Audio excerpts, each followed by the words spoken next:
The Blaze did an interview with you, and they stated your position as outraged by the government's apparent violation of his fiancé's liberties. Jonathan decided to run for office. That wasn't, by the way, for the mayor's office. It was for governor. Okay, it doesn't really matter. Well, that was the most recent election. Well, it doesn't really matter, does it? Has your position changed? It has not. Good. You said at that time, quote, everything we do has to be based on a philosophy or a principle. So my question to you, not to be answered right now, but to be considered for later, is I'd like to know what philosophy or principle you're basing this on. You said, but imagine if someone else was running the city and wanted to punish a bar owner. And then you said, why don't we deregulate our lives? You said, if we can be expected to act like reasonable, civilized people to one another, then very few laws are needed. I agree with that position. In fact, you know, I think the Kholghys are very decent people and we should treat them with common decency. But what I see happening here is you treating them and making comments that are that show indecent commonness. Thank you for your comments. I'm not done yet. I'd like to close with one other comment. Let him finish. You Go took ahead and finish. some comments away. And that is, I looked at your Twitter account. I would encourage everyone to look at the quotes that Mr. Donovan puts on his Twitter account. And I'll just focus on the last one here. You said democracy should be more than two wolves in a sheep voting on what to have for dinner. That was a stolen quote. I know it was. You quoted someone. Yes. And I would like to suggest that that's exactly what two or more wolves are doing here, looking at the Kholghys as if they're sheep for dinner. For the Oath Keepers of Colorado. I'm a very interactive guy, so I've got a real quick couple questions I want to run through. How many people in this room are buying their own home? Raise your hand. How many people in this room have ever owned your own home? How many of you folks have been here since 2004 when this started? So we can see that the corruption goes a while back. You're passing the buck. That's what you're doing. If you don't want Blythe, accept her development. It's her land. Let her develop it. She's given you options. She's been rejected every time. So a little history about the Oath Keepers real quick. You probably know some of us from operations like Bundy Ranch, the riots in Ferguson. We took positions in each one of those operations to stand for people's constitutional rights. We don't care about politics. We care about the Constitution. What is happening here tonight? You're trying to reaffirm condemnation, whatever you call it, passing corrupt power to attorneys to tie this thing up in court and drag it out to where a business owner who's an honest person in society making a living will be succumbed to the drowning death of the legal process. That is not the way America works. Put this to the people.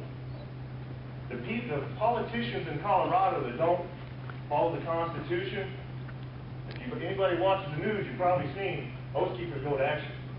It's called a recall. Charter 3, Section 3.6 in your state, in your city statute states we can do that. If the corruption doesn't stop, we'll go back to work.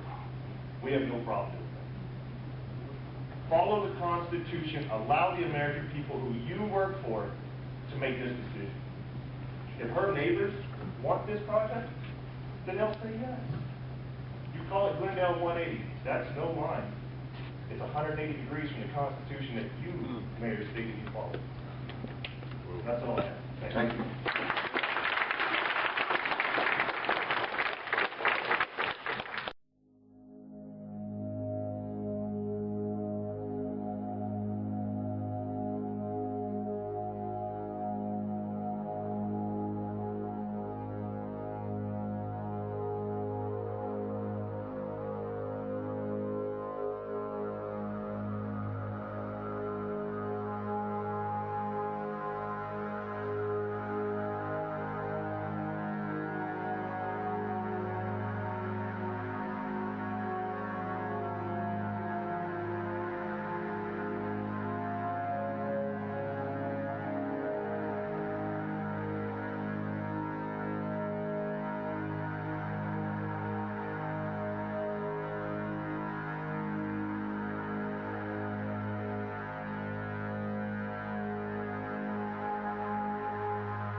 That's a great question. How did this all start?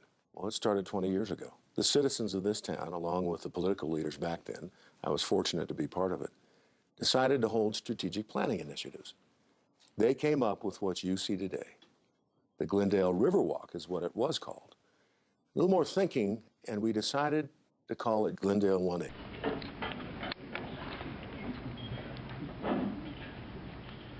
Hello, the name is Barrett Palumbo, also representative of Keepers.